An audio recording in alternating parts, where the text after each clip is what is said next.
أعوذ بالله من الشيطان الرجيم. بسم الله الرحمن الرحيم. سبحان الذي أسرى بعبده ليلا من المسجد الحرام إلى المسجد الأقصى الذي باركنا حوله لنريه من آياتنا إنه هو السميع البصير.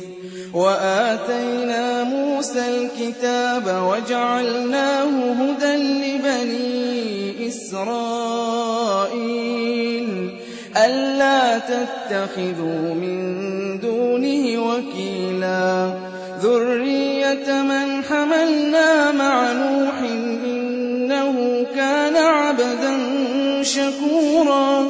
وقضينا إلى بني إسرائيل في الكتاب لتفسدن في الأرض مرتين ولتعلن علوا كبيرا.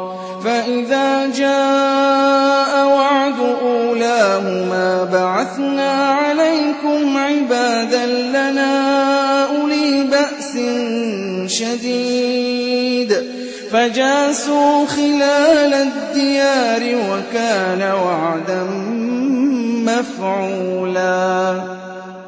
ثم رددنا لكم الكرة عليهم وأمددناكم بأموال وبنين وجعلناكم أكثر نفيرا. إن أحسنتم أحسنتم لأنفسكم وإن أسأتم فلها. فإذا جاء وعد الآخرة ليسوءوا